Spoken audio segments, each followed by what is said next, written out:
KPM. Assalamualaikum dan salam sejahtera kepada semua calon STPM 2021 yang sedang menonton di rumah sekarang. Apa khabar? Seperti biasa, anda sedang menonton Sukses STPM 2021 bersama saya Syamira Nazir. Di mana pada hari ini kita akan belajar sebuah mata pelajaran yang cukup dekat dengan jiwa saya sebagai salah seorang graduan jurusan perniagaan. Kerana kita akan belajar pengajian perniagaan dan kita akan fokuskan kepada kertas 3. Siapakah guru berpengalaman yang akan kongsikan ilmu beliau kepada anda semua? Nak tahu siapa? Ayo kita saksikan profil guru.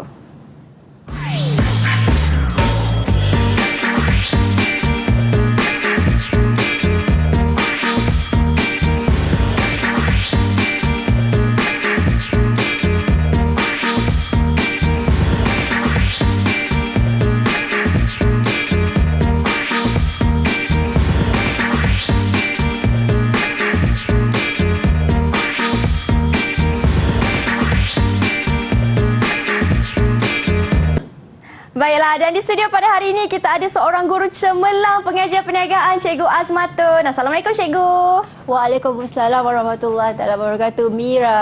Wah, manis ni Cikgu hari ini. Baik, Cikgu, hari ini kita akan nak belajar mata pelajaran pengajian perniagaan untuk kertas 3, betul Cikgu? Betul, Mira. Untuk semester ketiga. Untuk semester ketiga. Ya. Pastinya pelajar di rumah sana pun turut serta, orang kata tak sabar dan teruja untuk mengetahui bagaimana teknik dan juga cara untuk mereka peroleh markah yang maksima. Jadi silakan Cikgu. Okey, bismillahirrahmanirrahim. Assalamualaikum warahmatullahi wabarakatuh kepada semua pelajar calon-calon STPM 2021. Hari ini bersama dengan Cikgu. Okey, di studio hari ini Cikgu ditemani oleh kita punya pengacara yang cantik manis, Mira. Okey, akan bersama Cikgu, menemani Cikgu bersama-sama semua pelajar di rumah sana yang menyaksikan program Sukses STPM 2021. Jadi tanpa membuang masa lagi, hari ini Cikgu nak mengajar bagaimana pelajar-pelajar untuk mendapat keputusan ataupun mendapat markah yang maksimum untuk kertas pengajian perniagaan semester ke-3. Jadi sebelum kita pergi kepada slot yang seterusnya, Cikgu nak mengajar bagaimana menggunakan kaedah ILU. Juga nanti Cikgu nak ajar bagaimana nak mengajar tentang teknik SPBJ dan juga FHC dalam menjawab pengajian perniagaan. Jadi sebelum itu kita lihat dulu apa yang kita telah pelajari dalam semester ke-3. Kita ada 4 subtopik yang kita perlu kuasai dalam semester ke-3, iaitu kita belajar tajuk keusahawanan 30 waktu. Kita juga belajar rancangan perniagaan 32 waktu. Dan topik ketiga kita kuasai perniagaan antarabangsa. Dan yang keempat kita belajar etika perniagaan dan tanggungjawab sosial. Kita kuasai dan kita belajar dalam kelas sebanyak 20 waktu. Jadi ini adalah topik-topik yang kita telah pelajari sebenarnya dalam semester ke-3. Jadi hari ini kita nak fokus kepada bagaimana kita nak menjawab persoalan peperiksaan. Jadi untuk format kertas soalan pengajian perniagaan ini kita ada 2 bahagian, iaitu bahagian A dan bahagian B, di mana bahagian A mempunyai soalan esei struktur. Di mana kalau pelajar-pelajar boleh lihat di skrin adalah 50 markah daripada bahagian A, dan dalam bahagian A ada 10 esei struktur, dan bahagian B kita ada 2 bahagian soalan, iaitu kita ada soalan nombor 11 dan juga soalan nombor 12 dan 13, di mana pelajar-pelajar perlu menjawab salah satu, sama ada soalan 12 ataupun soalan 13. Cikgu, saya ada satu soalan Mira. nak tanya Cikgu.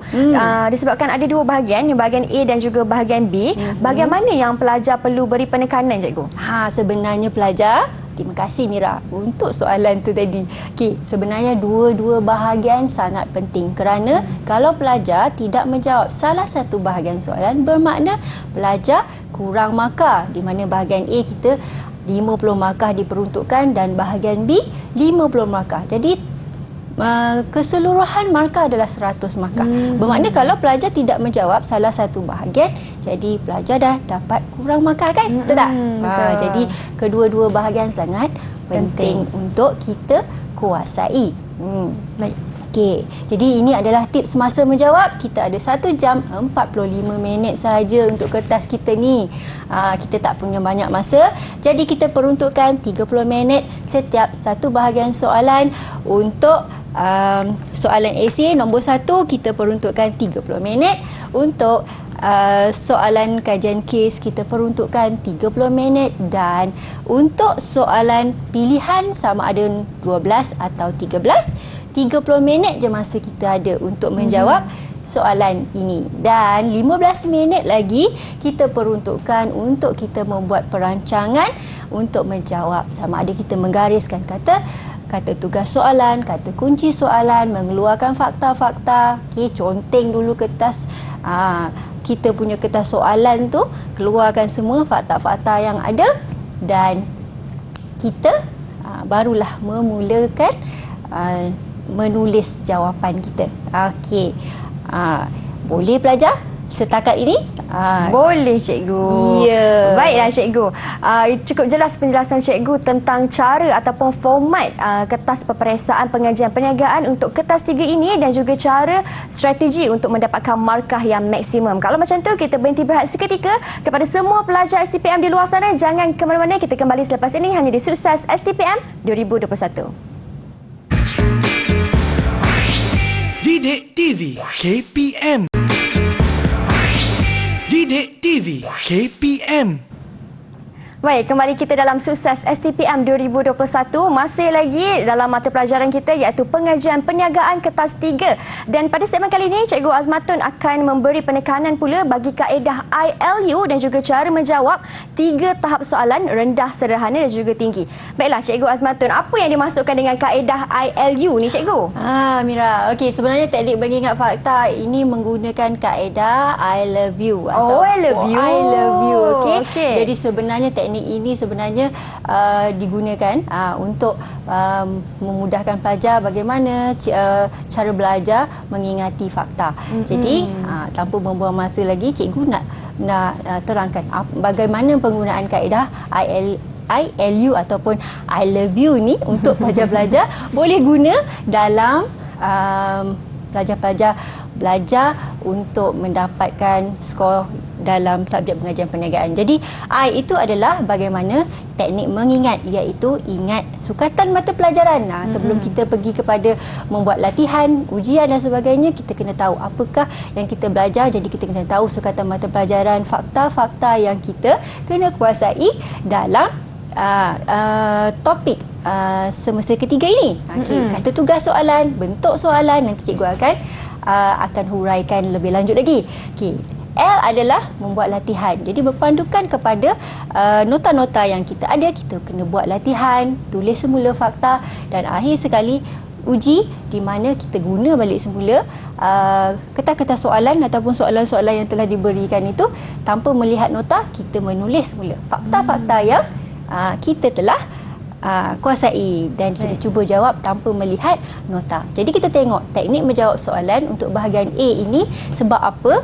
Kita kena tahu keseluruhan sukatan mata pelajaran, sebab untuk topik ini kita menguasai keempat-empat topik. Jadi sebab tu kita kena mengetahui, ingat semua sukatan mata pelajaran dan fakta yang ada dalam kita punya sukatan. Jadi kita tengok strategi menjawab. Yang pertama adalah setiap jawapan mesti ditulis pembuka jawapan. Jadi jangan lupa bahawa setiap soalan, setiap jawapan sebelum menulis kena tulis dulu pembuka jawapan. Setiap fakta jawapan perlu diasingkan daripada huraian. Bermakna nampakkan perbezaan mana fakta, mana huraian. Okey.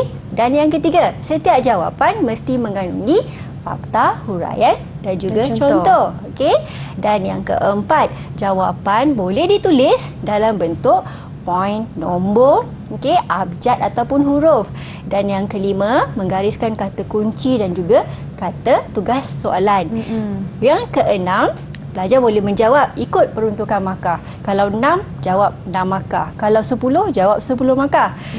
Yang ketujuh, menyertakan rajah dan jadual untuk menyokong jawapan. Kalau soalan meminta melukis gambar rajah, bermakna pelajar mesti lukis gambar rajah. Dan yang ke-8, rajah dan jadual perlulah dilukis dan dilabelkan dengan kemas. Jadi ini adalah strategi untuk menjawab. Jadi cikgu terangkan juga kepada pelajar-pelajar arah soalan yang ada dalam kertas pengajian perniagaan ini. Jadi kita ada 3 arah soalan: rendah, sederhana dan tinggi. Kalau kita lihat di sini, kata tugas soalan untuk arah rendah, nyatakan, senaraikan, berikan. Di mana elemen dalam jawapan hanyalah memberikan fakta sahaja. Untuk arah sederhana, kata tugasnya huraikan. Huraikan bermakna ada 2 elemen yang perlu ada dalam jawapan, iaitu fakta dan huraian. Atau contoh yang sesuai. Dan untuk aras tinggi, kata tugas jelaskan dan terangkan. Jadi untuk aras tinggi ini ada 3 elemen yang perlu ada dalam jawapan pelajar, iaitu fakta, huraian dan contoh. Jadi ini adalah arah soalan yang perlu pelajar ketahui sebelum pelajar mula menjawab soalan dan juga dalam membuat latihan dan juga ujian. Kita lihat satu persatu bagaimana cikgu nak tunjukkan contoh soalan dan juga cadangan jawapan mengikut arah soalan itu tadi. Bagi kata tugas senaraikan, nyatakan, berikan. Seperti mana yang cikgu dah nyatakan tadi, bahawa elemen yang perlu ada dalam soalan nyatakan, berikan dan juga senaraikan hanyalah fakta sahaja. Tetapi dalam struktur soalan pelajar-pelajar, pelajar kena mengetahui ada 4 elemen yang penting, iaitu kata tugas, bilangan fakta, situasi dan juga kata kunci soalan. Jadi untuk soalan ini, contoh soalan nyatakan 4 elemen rancangan organisasi dalam rancangan perniagaan bagi pengilang pakaian. Dekat sini, nyatakan adalah kata tugas soalan. 4 adalah bilangan fakta yang dikehendaki oleh soalan fakta yang perlu diberikan. Dan elemen rancangan organisasi adalah kata kunci bahawa soalan ini daripada topik rancangan perniagaan, dan pengilang pakaian adalah situasi, bermakna dalam jawapan mesti ada ditulis pengilang pakaian. 4 markah. Tadi 4 markah. Jadi cadangan jawapan sebegini, bermakna kita tulis pembuka jawapan dulu. 4 elemen rancangan organisasi dalam rancangan perniagaan bagi pengilang pakaian ialah 1. Struktur organisasi perniagaan membuat pakaian, 1 markah. Yang kedua, matlamat dan strategi organisasi membuat pakaian, 1 markah. Senarai kaki tangan pengurusan beserta gaji dan bilangan serta status, 1 markah. Dan yang keempat, senarai butiran lengkap jawatan beserta kelayakan akademik dan kemahiran, 1 markah. Jadi peruntukannya adalah 1 fakta, 1 markah. Mana-mana 4 yang pertama, tiada huraian diperlukan sebab kata tugasnya senaraikan, nyatakan dan berikan sahaja. Kita tengok kata tugas yang kedua untuk aras yang kedua, yang sederhana, iaitu huraikan. Jadi kalau kita tengok soalan, huraikan 2 sumber modal formal dalam bentuk pinjaman yang boleh diperolehi oleh seorang usahawan. Makanya 4 juga. Kita tengok cadangan jawapan. Cadangan jawapan, 2 sumber modal formal dalam bentuk pinjaman yang boleh diperolehi seseorang usahawan ialah jangan lupa pembuka jawapan. Pertama, pinjaman daripada kerajaan. 1 markah untuk fakta. Diperoleh daripada agensi kerajaan seperti MARA, Tekun, Bank SME, MECD dan lain-lain. 1 markah untuk huraian fakta pinjaman daripada kerajaan. Okey. Fakta kedua, overdraft. 1 markah. Okey, huraiannya. Okey, 1 kemudahan jangka pendek yang disediakan oleh Bank Perdagangan di mana seseorang pelanggan yang mempunyai akaun semasa dibenarkan mengeluarkan wang melebihi baki yang ada di dalam akaun setakat had yang telah ditetapkan. Jadi, 2 yang pertama ataupun jawapan yang ditulis, 2 pertama akan dapat markah. Okey, 1 fakta, 1 markah, 1 huraian, 1 markah. Jadi jarak 2 jadi 2 fakta, 4 markah. Tapi kan cikgu, saya nak tanya juga, anda kata pelajar terlupa untuk memberi orang kata contoh, maafkan saya, terlupa untuk memberikan huraian. Mereka hanya memberikan contoh sahaja. Boleh ke cikgu? Ataupun markah dia akan kurang? Boleh. Kalau kata tugas soalan huraikan, pelajar dia tak bagi huraian kan? Dia hanya memberi contoh terus. Dia beri contoh. Jadi, kita boleh dapat markah lagi. Pelajar masih lagi boleh dapat markah sekiranya contoh itu relevan sesuai dengan fakta yang hendak dihuraikan. Jadi, tak ada masalah. Boleh kita terima.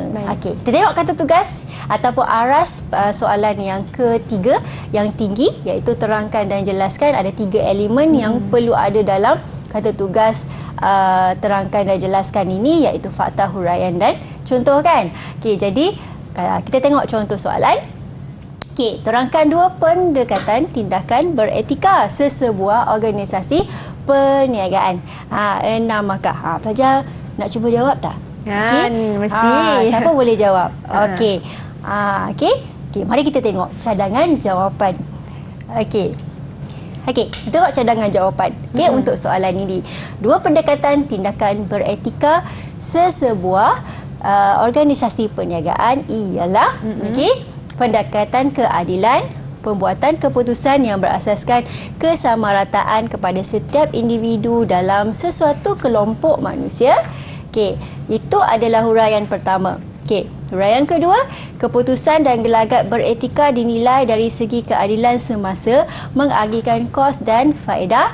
Dan contoh, contohnya kena tulis contohnya, ataupun pelajar boleh tulislah C1 boleh juga. Okey, pekerja lelaki dan wanita tidak harus menerima gaji yang berlainan jika mereka melakukan kerja yang sama. Ini contoh cadangan jawapan bagaimana nak jawab soalan terangkan. Okey, mesti ada fakta, ada huraian dan ada contoh. Okey, ini pendekatan yang kedua ataupun fakta kedua. Kita tengok pendekatan hak moral, 1 markah. Huraiannya, okey, menggariskan bahawa setiap individu mempunyai hak asasi dan kebebasan yang tidak boleh dicabuli oleh keputusan yang dibuat seseorang individu. 1 markah. Okey, huraian kedua, keputusan beretika adalah langkah yang terbaik diambil untuk mengekalkan hak-hak setiap individu yang terlibat. 1 markah. Dan kita bagi 1 contoh, iaitu contohnya seseorang majikan perlu menghormati hak pekerja walaupun bertentangan dengan keperluan majikan untuk melihat pekerja-pekerja lebih cenderung dan lebih proaktif. Jadi kalau tengok contoh jawapan ini, bermakna huraian contoh, okey, untuk ini 6 markah, bermakna huraian ni 1 dah cukup sebab ada 2 fakta kan. Jadi 2 huraian dan 2 contoh. Jadi ini cikgu bagi ekstra lah huraian. Cuma cikgu nak tunjukkan bahawa ayat huraian itu mestilah ayat yang lengkap. Tak boleh ditulis atau pendek-pendek ataupun tidak sampai maksudnya. Jadi huraian itu mestilah lengkap. Okey, kita tengok satu lagi. Cikgu nak tunjukkan soalan contoh perbezaan. Contoh perbezaan, ini soalan contoh untuk soalan perbezaan. Berikan perbezaan antara perniagaan dengan usahawan dari aspek matlamat dan skala perniagaan. 4 markah. Okey, macam mana nak jawab soalan perbezaan ni pelajar-pelajar? Okey. Jadi yang penting yang perlu ada dalam soalan perbezaan adalah aspek itu yang perlu ditulis oleh pelajar. Jangan lupa aspek itu, kerana bila perbezaan kita nak melihat apakah yang kita bezakan, aspek apa ataupun dimensi apa. Okey, untuk contoh jawapan soalan ini tadi, jadi dia minta perbezaan peniaga dengan usahawan dari aspek matlamat dan juga skala perniagaan. Jadi dia dah berikan dalam soalan apakah aspek yang nak dibezakan. Jadi kita nak bezakan yang pertama sekali daripada segi matlamat, iaitu usahawan mementingkan keuntungan di samping mengutamakan sumbangan dan khidmat kepada masyarakat dan negara. Okey, peniaga pula daripada segi perbezaan matlamatnya untuk mendapatkan keuntungan bagi menyara diri sendiri dan keluarga serta mengamalkan falsafah cukup makan, tanpa mengambil kira sumbangan kepada masyarakat dan negara. Itu perbezaan yang pertama. Perbezaan yang kedua, kita nak lihat daripada skala perniagaan, di mana usahawan di peringkat awal hanya berskala kecil tetapi sentiasa mencari peluang untuk mengembangkan perniagaan. Skala kepada yang lebih besar, jadi mengembangkan perniagaan ini. Dan untuk peniaga berskala kecil dan kurang berupaya untuk mengembangkan perniagaan. Satu markah. Jadi untuk soalan perbezaan, 1, 2, 3, 4. Jadi 4 markah. Untuk soalan perbezaan. Begitu juga kalau soalan perbandingan. Perbandingan dan perbezaan lebih kuranglah dia punya cara menjawab soalan. Jadi yang penting adalah aspek dimensi yang perlu yang perlu ditekankanlah di situ, cikgu. Dan mungkin cara selamat untuk menjawab bagi soalan perbezaan ataupun perbandingan ini ialah dengan membuat kotak, kan cikgu, betul, supaya Mira. pemeriksa pun lebih senang untuk menanda. Baik cikgu, selesai kita di bahagian A untuk esei struktur. Banyak telah cikgu memberi penekanan dan juga kongsikan tips ataupun cara yang terbaik untuk menjawab. Kita berhenti berehat seketika, kita kembali selepas ini untuk lebih banyak perkongsian ilmu daripada Cikgu Azmatun. Jangan ke mana-mana, hanya di Sukses STPM 2021. Didik TV KPM. Didik TV KPM. Baik, kembali kita dalam Sukses STPM 2021, di mana hari ini kita akan belajar mata pelajaran pengajian perniagaan kertas 3, dan kepada pelajar semua kita dah masuk segmen bahagian B, iaitu kajian kes. Apa pula yang dimasukkan dengan kajian kes ini dan bagaimana cara yang terbaik untuk pelajar menjawab soalan yang berkaitan. Jadi ayo kita tanya kepada guru kita yang berpengalaman, Cikgu Azmatun. Silakan cikgu. Terima kasih Mira. Assalamualaikum. Kita jumpa lagi untuk kita punya bahagian soalan seterusnya, iaitu bahagian B. Jadi untuk bahagian B ni kita nak lihat pula kepada bagaimana kita nak menjawab soalan kajian kes dan juga nanti soalan nombor 12 dan nombor 13. Jadi kita tengok dulu macam mana strategi untuk kita nak jawab soalan kajian kes dalam bahagian B ini. Jadi cikgu nak memperkenalkan teknik ataupun bagaimana pelajar boleh mengingat langkah menjawab soalan kajian kes menggunakan teknik SPBJ ataupun saya pasti boleh jawab.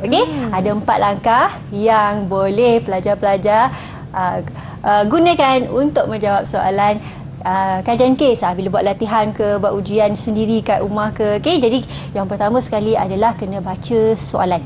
Itu S saya. S untuk soalan. Baca soalan kes dulu. Jangan baca petikan dulu. Kalau kes ni kita ada petikan tau Mira. Jadi jangan baca petikan dulu, baca soalan dulu. Yang kedua, kita P, iaitu pasti ataupun mengenal pasti apakah fakta yang ada dalam soalan. Fakta apa yang ditanya oleh soalan. Ingat tu pelajar. Sebab tu kena kuasai sukatan mata pelajaran apa yang kita belajar. Dan langkah ketiga B, boleh iaitu baca petikan kes. Barulah kita baca. Setelah kita baca soalan, kita kenal pasti fakta, kita dah conteng-conteng apa fakta yang nak dikeluarkan dalam sukatan yang kita dah belajar. Dan kita barulah kita baca petikan. Apa yang ada dalam petikan, apa yang berkaitan dalam petikan, apa fakta yang disebut dalam petikan dan kaitan yang ada dalam kes petikan itu. Okey, dan langkah terakhir barulah kita J jawab, barulah kita tulis jawapan. Jadi supaya kita tidak orang kata kalut ataupun jawapan kita itu nampak tersusun, jadi kita boleh gunakan 4 langkah ini. Okey, saya pasti boleh jawab SPBJ. Jadi baca soalan, kenal pasti fakta, okey, baca kes dan last sekali jawab, baru jawab. Okey.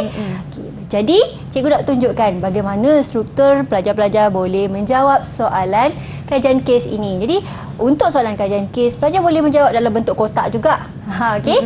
Di mana pelajar boleh kategorikan fakta, huraian definisi fakta dan juga kaitan kes dekat tepi sekali. Okey. Jadi dalam fakta kena nyatakan fakta berdasarkan pentafsiran atau analisis yang ada dalam petikan soalan ataupun petikan yang diberikan dalam soalan. Okey, markah akan diperuntukkan sebanyak 1 markah untuk setiap fakta. Jadi, untuk fakta kita mesti beri definisi. Okey, definisi fakta mesti diberikan atau huraian bagi setiap fakta kita berikan. Okey, sama ada fakta itu fakta umum ataupun fakta khusus. Okey, ayat huraian tu mesti lengkap. Okey, peruntukan markah untuk huraian ini adalah 1 markah juga, sama macam fakta 1 markah. Okey, kaitan kes, okey, ayat, tulis ayat dari kes mengikut kesesuaian fakta, okey, dan kes yang berkaitan. Jadi dalam petikan itu kita akan kaitkan dengan apa fakta yang kita tulis tadi tu. Okey, jadi kaitan kes itu mesti ada kaitan dengan fakta. Okey, kaitan kes yang sama boleh digunakan dalam fakta yang berbeza. Maksudnya sekiranya fakta pertama kita dah ambil ayat kaitan kes tersebut, fakta kedua masih lagi berkaitan, boleh digunakan petikan tersebut untuk fakta kedua, jadi boleh ditulis dalam kaitan kes fakta kedua. Dan peruntukan markah, okey, untuk kaitan kes ini, okey, bergantung kepada markah soalan. Kadang-kadang ada 2, 1 kaitan, ada 1, okey. Okey, jadi itu bergantung kepada peruntukan markah. Okey, jadi boleh juga pelajar-pelajar menjawab dalam bentuk esei biasa. Bermakna kalau tak nak, ada juga pelajar-pelajar yang dia mungkin rasa lambat, dia nak lukis kotak, dia boleh juga menjawab dalam bentuk esei bertulis biasa. Jadi mengikut flow macam soalan struktur bahagian A tadi, fakta huraian contoh kan. Okey, tapi yang ini tak boleh tulis contoh lah, kita tulis fakta huraian kaitan kes. Okey, untuk soalan, okey, ini cikgu bagikan 2 contoh soalan bagaimana menjawab kes. Okey, petikan kes ni cikgu tak sertakan. Okey, ini sebagai contoh bagaimana nak memberitahu kepada pelajar bagaimana cara untuk menjawab soalan kes. Okey, jadi untuk soalan yang pertama, okey, jelaskan ciri-ciri peribadi Florence sebagai usahawan. Bermakna kalau kita tengok soalan itu, kita tahu bahawa tajuk ataupun fakta yang berkaitan adalah dalam tajuk keusahawanan kan, bab 1 tadi. Okay, sebab dia tajuk ciri-ciri peribadi usahawan. Okay, 18 markah. Nampak markah dia banyak. Jadi maksimum untuk soalan kes ni, maksimum tadi lebih kurang dalam 35 markah untuk soalan kes ya. Okey, ini contoh soalan. Okey, yang kedua, terangkan kaedah bagi memulakan perniagaan yang paling tepat untuk dilaksanakan oleh Haji Bakar. Ini sebenarnya kes yang berbeza-beza ya soalan ini. Cikgu hanya nak menunjukkan bagaimana contoh soalan kepada pelajar-pelajar. Okey, jadi kita tengok bagaimana cadangan jawapan. Okey, yang pertama tadi, okey, jangan lupa setiap jawapan pelajar kena tulis pembuka jawapan sebagai nampaklah jawapan itu ditulis dengan baik, dibuat perancangan dengan baik. Okey, kita tengok fakta yang pertama, iaitu ciri-ciri peribadi usahawan kreatif. Okey, fakta 1 markah kita bagi. Okey, kalau tepat. Okey, huraian, mesti beri huraian tentang fakta itu, keupayaan untuk menghasilkan produk atau idea baru, okey, atau idea yang unik. Okey, 1 markah. Dan kaitan kes. Kaitan kes ni kita ambil daripada petikan lah. Jadi bila kita ambil daripada petikan, kita kena salin ayat petikan tu dengan lengkap. Jangan salin separuh-separuh. Okey, supaya nanti takut pemeriksa tak jumpa pula kat mana kita ambil petikan tersebut. Okey, jadi kita ambil memulakan perniagaan dengan mengumpulkan hasil kraft tangan yang sangat berjaya di Malaysia. Bermakna kat sini ayat ini menerangkan tentang ada kaitan dengan kreatif tadi. Okey. Beliau telah mencampurkan seramik ke dalam koleksi kraft tangannya kerana permintaan untuk produk yang diperbuat daripada seramik semakin meningkat. Satu markah. Kita tengok fakta yang kedua. Faktanya inovasi, di mana huraiannya perubahan, penambahan atau pembaharuan produk atau perniagaan sedia ada. 1 markah. Lepas tu kita bagi ini huraian kaitan kes dia. Syarikat pernah mempromosikan barangan sehingga ke pusat membeli belah. Yang ini adalah kaitan kes yang ada kaitan dengan inovasi. Jadi kita tengok fakta yang ketiga, berwawasan atau berpandangan jauh, sentiasa maju ke hadapan dan mempunyai matlamat. Floren menyedari bahawa TMS perlu mempunyai keunikan dalam produknya. Jadi kat sini ada kaitan tentang berwawasan dan berpandangan jauh tadi kan. Fakta yang keempat, inisiatif, sama juga berikan huraian, mengambil tindakan proaktif, usaha yang tinggi atau bekerja keras. 1 markah. Kaitan kes, mendapatkan kemahiran dalam pengeluaran seramik. Jadi semua ini adalah mesti ada kaitan dengan fakta-fakta yang kita berikan untuk jawapan tersebut. Ini yang keenam. Jadi 18 markah. Lebih kurang kita ada 6 fakta kan, ada 6 huraian dan 6 kaitan kes, lebih kurang ada 18 markah. Seterusnya kita tengok pula untuk soalan yang kedua. Kaedah bagi memulakan perniagaan yang paling tepat untuk dilaksanakan oleh Haji Bakar. Ini soalan lainnya sebenarnya. Tadi tu kes lain, yang ni dah kes lain. Cikgu ambil contoh yang lain pula. Di mana untuk soalan ini ada 2 fakta. Franchise dan memulakan perniagaan. Dekat mana cikgu dapat fakta ni? Sebenarnya fakta ni ada dalam kaitan kes. Dalam petikan. Huraian fakta 4 markah, kaitan kes 4 markah. Huraian fakta untuk kelemahan. Mana-mana satu. Kalau kita jawab franchise, bermakna kita kena bagi huraian kelemahan untuk memulakan perniagaan. Kalau kita bagi fakta yang tepat ini adalah memulakan perniagaan sendiri, bermakna kelemahan ini kita kena bagi kelemahan untuk franchise. Akhirnya tukar macam tu. Sebab kita nak dapatkan yang paling tepat, tapi kita kena menyebut apakah kelemahan yang satu lagi kan. Dan kaitan kes, bagi huraian fakta kelemahan. Jadi ini 10 markah. 10 markah saja. Jadi cara menjawab dia, kita bagikan fakta. Yang pertama, kalau kita memilih memulakan perniagaan franchise itu yang paling tepat. Jadi kita bagilah kebaikan franchise. Huraian pertama, dan kaitan kes untuk memulakan perniagaan. Huraian kedua, apa dia kebaikan franchise? Di mana franchise mendapat khidmat sokongan daripada franchiser. Kaitan kes dia, yuran permulaan untuk sistem, penyenamaan dan latihan. Itu adalah kaitan dengan bagaimana franchisee itu mendapat sokongan daripada franchiser kan. Dan kebaikan yang ketiga, dan akhirnya kita nak ada 4 untuk kebaikan kan. Dan akhir sekali kita boleh bagi 1 kelemahan untuk mengukuhkan untuk fakta memulakan perniagaan tadi.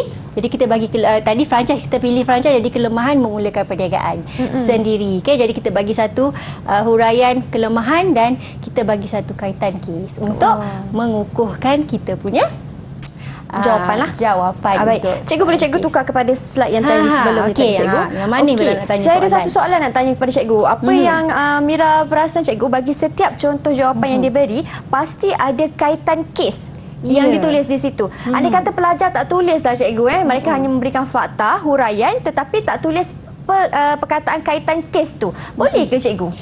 Sebenarnya boleh. Tak ada masalah. Asalkan sekiranya, kalaulah kata tadi macam soalan struktur kita tulis contoh. Kalau ini kaitan kes, sepatutnya kita kena tulis kaitan kes. Tetapi bila pelajar, mungkin dia terlupa. Tetapi ayat itu mesti ayat yang lengkap. Jadi mungkin kita boleh tahu bahawa ayat itu adalah ayat daripada petikan kes. Jadi sebab itu tadi tu cikgu ingatkan bahawa pelajar-pelajar bila menulis tu nampakkan perbandingan mana fakta, mana huraian, mana kalau contoh-contoh. Kalau kaitan kes ni kaitan kes. Jadi kalau sekiranya tak tulis pun kaitan kes, maknanya kalau guru ke pemeriksa ke membaca, dia masih lagi faham, oh ini adalah ayat kaitan kes, masih lagi boleh. Tapi seelok-eloknya, yang secantik-cantiknya jawapan, tulislah kan, supaya memudahkan kalau guru nak semak latihan ke pemeriksa untuk menyemak kertas ke kan, jadi lebih mudah. Okay? Wah. Baik, itu dia penjelasan cikgu tentang kajian kes ni. Apa sebenarnya kajian kes ni, dah faham dah, dan juga bagaimana untuk mengaplikasikan kaedah SPBJ. Baik cikgu, kalau macam tu kita berhenti berehat seketika. Kepada semua pelajar STPM di luar sana, jangan ke mana-mana untuk lebih banyak perkongsian daripada Cikgu Azmatun. Kita kembali selepas ini hanya di Sukses STPM 2021. Didik TV KPM. Didik TV KPM. Kembali kita dalam Sukses STPM 2021. Kali ini di segmen ini Cikgu Azmatun akan memberi fokus ataupun penekanan masih lagi di soalan bahagian B, tetapi esei konsep. Apa pula esei konsep tu? Silakan cikgu. Ya, terima kasih Mira.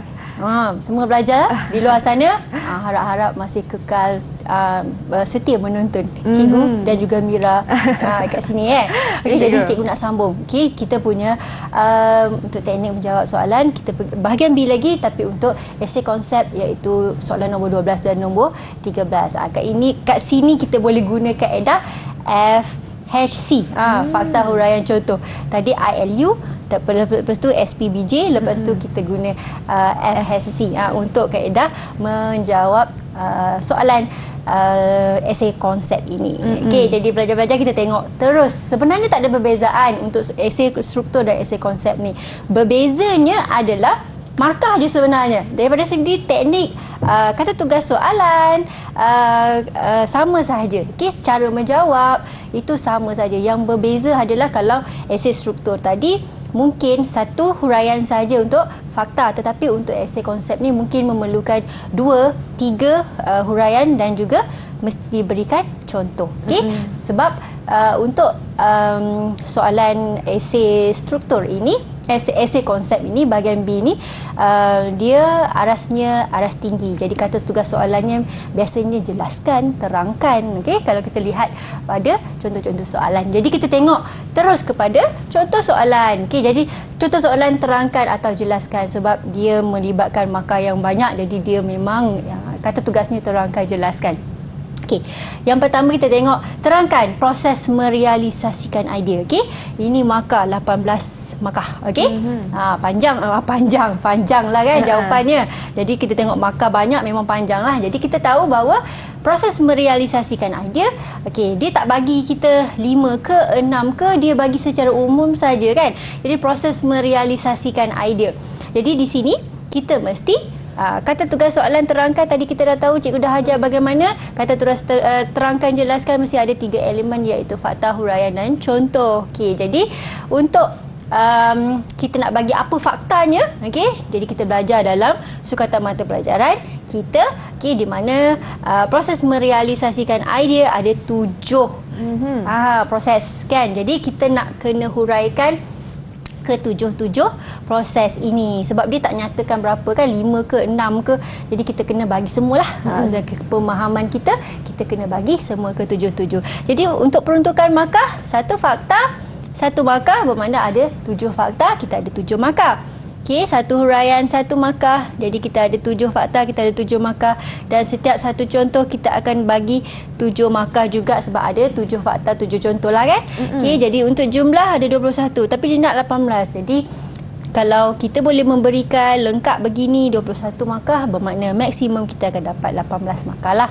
Okey, ini adalah bagaimana kita membuat perancangan peruntukan. Kita nak tahu berapa, macam mana kita nak dapat maksimum markah. Bermakna walaupun kita tengok 18, kita jangan skip di mana-mana. Jangan kata tak bagi contoh ke apa, kita kena bagi juga ke ketiga-tiga elemen tersebut.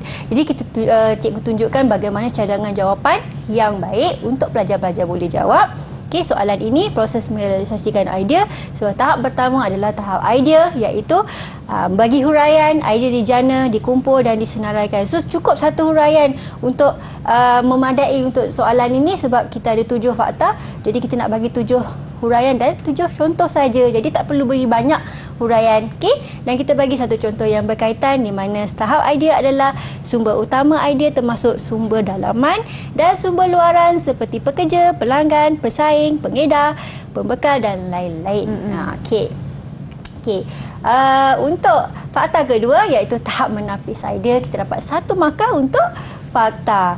Jadi, kita bagi satu huraian iaitu tahap menapis idea merupakan idea-idea yang menjanjikan kejayaan dikenal pasti dan idea-idea yang kurang praktik digugurkan.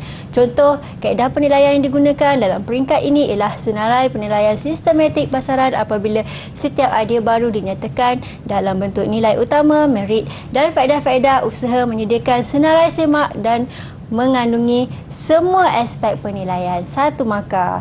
Okey, begitu juga untuk tahap ketiga ataupun proses ketiga. Bagikan fakta, bagikan huraian, berikan contoh. Kan? Okey. Tahap keempat iaitu menguji konsep. Kita bagikan huraian apa tu maksud menguji konsep dan kita bagikan contoh yang bersesuaian dengan soalan. Okey, ada soalan pula dengan fakta. Okey. Sebenarnya kalau soalan langkah-langkah ni seelok-eloknya pelajar mesti berikan contoh yang ada kaitan daripada langkah pertama tadi sehinggalah langkah terakhir. Itu lebih nampak pemahaman pelajar itu dia memang faham tentang langkah-langkah proses tersebut. Okey, ni fakta kelima. Okey, berikan huraian, berikan contoh. Okey, fakta keenam, berikan satu huraian, berikan satu contoh. Okey. Dan tahap ketujuh, tahap terakhir iaitu tahap mengkomersialkan produk. Bagi satu huraian untuk mengkomersialkan, tahap mengkomersialkan dan bagi satu contoh yang bersesuaian. Sebab tu kalau boleh berkaitan jadi lebih cantik flow jawapan itu kan. Jadi kita peruntukkan tadi satu fakta, satu markah, satu huraian, satu markah, satu contoh, satu markah. Jadi kita ada 7 fakta, darab dengan 7 kita ada 21 markah kan. Tapi kita nak maksimum 18 markah je. Jadi bila kita bagi komplit ni bermakna kita boleh dapatlah 18 markah. Okey, markah penuh tadi kan. Jadi ini panduan pemarkahan soalan proses atau langkah. Okey, cikgu tunjukkan kalau keadaannya ataupun situasi yang pertama, okey. Langkah 1 betul, 2 betul, 3 betul, 4 betul, 5 betul. Jadi semua betul lah. Tak ada masalah, tak ada isu kat situ. Okey, keadaan kedua. Langkah 1 betul. Tiba-tiba langkah 2 tak ingat. Tinggalkan saja. Langkah 3, tulis langkah 3. Betul, 4 betul, 5 betul. Jadi kita akan hilang markah dekat langkah kedua je kan. Okey, langkah untuk yang ketiga. Okey, langkah 1 betul. Langkah 3, 4, 5. So kita dah skip 2 tadi kan. Sepatutnya bila kita tak ingat, kita jangan tulis apa-apa. Jangan skip ke atas kan. Jadi kita biarkan je. Jadi kita akan dapat satu je langkah. Okey, untuk keadaan keempat, langkah 1 kita tak tulis. Terus 2, 3, 4, 5. Jadi semua tak ada markah. Okey? Untuk keadaan kelima, langkah 1 betul, langkah 3 salah. Ni terbalik. 3 dengan 2 terbalik kan. Langkah 2 sepatutnya sini 2, sini 3. Tapi kita tulis sini 2, sini 3, 4, 5. Jadi kita akan hilang markah untuk langkah ketiga dengan langkah kedua. Okey, jadi ini adalah bagaimana panduan, bagaimana proses tadi. Okey. Jadi kita dah sampai dekat akhir dah segmen kita ni kan. Jadi cikgu merumuskan balik semula bagaimana cikgu boleh memberikan tips pembelajaran kepada kamu bagaimana mendapatkan markah yang maksimum untuk pengajian perniagaan kertas 3 ini. Yang pertama sekali kena buat perancangan. Okey. Yang kedua, menjawab mengikut kehendak dan juga kata kunci soalan. Jadi tadi cikgu dah sebutkan kata kunci soalan, dah tahu kan apa tu kehendak soalan. Jadi sebab tu kena menguasai silibus mata pelajaran tu tadi. Yang ketiga, menjawab kedua-dua bahagian. Mira dah tanya soalan tadi kan, kena jawab dua-dua. Kalau tidak, jawab satu saja tak mencukupi markah untuk dapat A. Tidak mengulang fakta ketika menulis huraian bermakna Kalau perkataan fakta itu kita tak ulang dalam huraian. Okey, kalau tadi fakta kreatif, so kita tak ulang kreatif sekali lagi. Kita perlu mendefinisikan. Okey, dan memberikan huraian yang lengkap berserta contoh mengikut wajaran markah. Okey. Ini apakah tindakan calon yang boleh calon orang kata gunakan dalam sesi pembelajaran. Elakkan kebersediaan untuk menghadapi peperiksaan pada saat akhir. Okey, yang kedua, calon perlu mengingat fakta tadi. Kena ingat fakta setiap topik. Yang ketiga, perlu memahami setiap konsep bagi fakta yang telah diingati tadi. Dan tahu cara untuk jawab soalan esei struktur, esei kajian kes, esei konsep. Dan yang akhir sekali, mesti bijak urus masa dalam Dewan Peperiksaan supaya kita tak terkurang, orang kata tak cukup masa untuk jawab kan. Betul. Okey, jadi itulah dia. Nampak? Okey, marilah kita membina sejarah kejayaan bersama. Okay. Marilah kita Terima membina kasih. sejarah kejayaan bersama.